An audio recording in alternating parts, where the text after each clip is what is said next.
Çek Cumhuriyeti Parlamentosu Senatosu, Çin'in Uygurlara karşı soykırım ve insanlığa karşı suçlar işlediğini ilan eden bir kararı onayladı. Böylece Çek Cumhuriyeti, Çin'in Uygurlara yönelik muamelesini soykırım olarak tanıyan 6. Batı Parlamentosu veya devlet kurumlarından biri oldu. Geçtiğimiz Perşembe günü alınan kararın 38'e karşı 0 oyla kabul edildiği öğrenildi.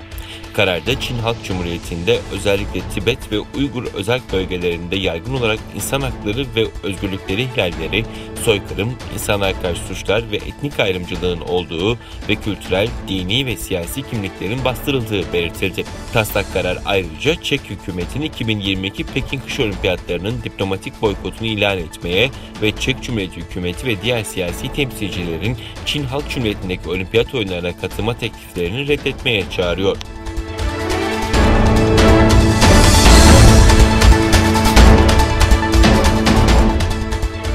Hong Kong merkezli Doğu Günlük haber sitesine göre İngiltere parlamentosu hükümeti Doğu Türkistan'daki zorla çalıştırma şirketlerine yönelik yaptırımları geciktirdiği için eleştirdi.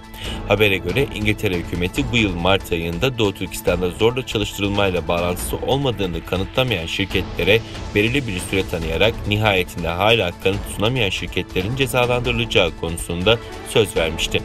İngiltere parlamentosu 10 Haziran'da hükümetin bahse konu şirketlere cezai yaptırım uygulamasını geciktirdiği gerekçesiyle eleştirilerde bulundu.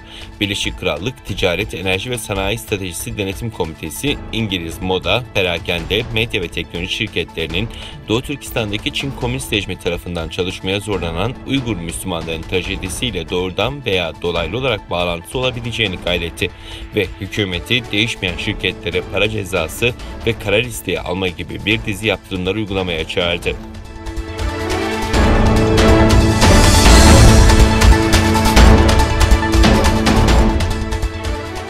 Çin, İngiltere'de düzenlenen G7 zirvesinin sonuç bildirgesindeki insan hakları konusundaki tutumu ve ekonomideki piyasa dışı davranışlarına yönelik eleştirilere tepki gösterdi. Çin'in Londra Büyükelçiliği zirve bildirisindeki eleştirilere yanıt veren bir açıklama yaptı.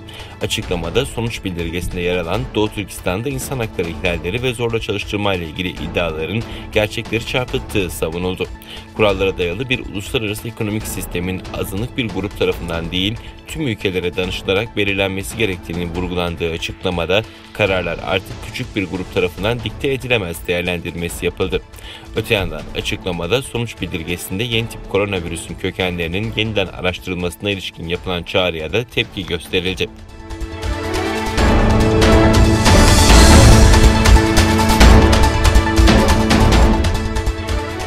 ABD Başkanı Joe Biden'ın katıldığı ilk NATO toplantısında 30 üyeli ittifak sonuç bildirgesinde tarihte ilk kez bir süper güç olma yolunda ilerleyen Çin'e yönelik güçlü bir mesaj verdi. NATO sonuç bildirgesinde Çin'in ifade ettiği hırsları ve iddialı tavırları kurallar temeline dayalı uluslararası düzen için sistematik zorluk teşkil ediyor ifadeleri yer aldı. NATO Genel Sekreteri Jens Stoltenberg ise Çin'in Baltıklardan Afrika'ya askeri varlığını artırıyor olmasının nükleer silahlı bir NATO'nun hazırlıklı olması gerektiği anlamına geldiğini söyledi. Çin bize yaklaşıyor, siber uzayda onları görüyoruz, Afrika'da onları görüyoruz ama kritik altyapımıza büyük yatırımlar yaptıklarını da görüyoruz. İttifak olarak birlikte yanıt vermeliyiz ifadelerini kullandı.